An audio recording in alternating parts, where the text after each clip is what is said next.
হুঁশিয়ার করে দিলেন স্ক্যালোনি, বললেন আসল খেলা তো এখন থেকে শুরু। এখন আর হেলায় কাটানোর সময় নেই, সবাইকে হতে হবে সিরিয়াস। আগের বিশ্বকাপে এক ম্যাচ হারার পর যেভাবে খেলেছিল দল, সেভাবে আবারও সুসংগঠিত টিম দেখতে চান এই মাস্টার মাইন্ড। আরো থাকছে প্রতিবেদন। দর্শক, গ্রুপ পর্বের শেষ ম্যাচে জর্ডানকে হারিয়ে গ্রুপ সেরা হয়ে শেষ 32-এ জায়গা নিশ্চিত করে বর্তমান চ্যাম্পিয়ন আর্জেন্টিনা। তবে গ্রুপ পর্বের হিসাব নিকাশ চুকে আলবিসেলেস্তে কোচ লিওনেল স্ক্যালোনি তার দলকে সাফ জানিয়ে দিয়েছেন, আসল বিশ্বকাপ শুরু হচ্ছে এখন থেকে, যেখানে একটি ভুলেই হতে পারে স্বপ্নভঙ্গ। গ্রুপ পর্বে টানা 3 ম্যাচ জিতে অপরাজিত চ্যাম্পিয়ন হয়ে দ্বিতীয় রাউন্ডে উঠেছে আর্জেন্টিনা। স্ক্যালোনি মনে করেন গ্রুপ পর্বের উদ্দেশ্য ছিল কেবল পরের রাউন্ড নিশ্চিত করা এবং ফুটবলারদের চোট মুক্ত রেখে শক্তি ধরে রাখা। কিন্তু এখন পরিস্থিতি ভিন্ন। স্ক্যালোনি বলেন, আমরা ভালো অবস্থানে আছি, তবে এখন বিশ্বকাপের সম্পূর্ণ নতুন এক অধ্যায় শুরু হচ্ছে।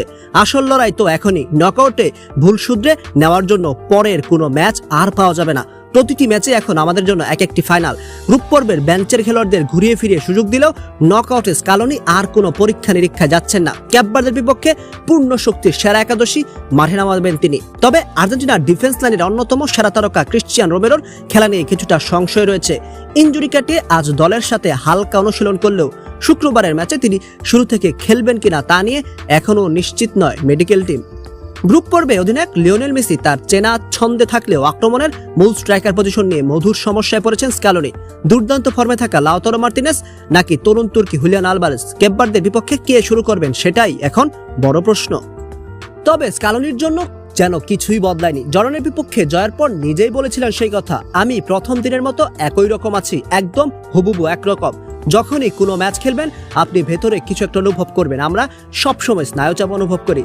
চাপহীন ম্যাচ বলতে কিছু নেই, আমরা এভাবে নিজেদের গড়ে তুলেছি, কারণ আমরা এভাবেই ব্যাপারটা দেখি। যেদিন আমরা এটা করা বন্ধ করে দেব সেদিন বুঝবো সমস্যা আছে।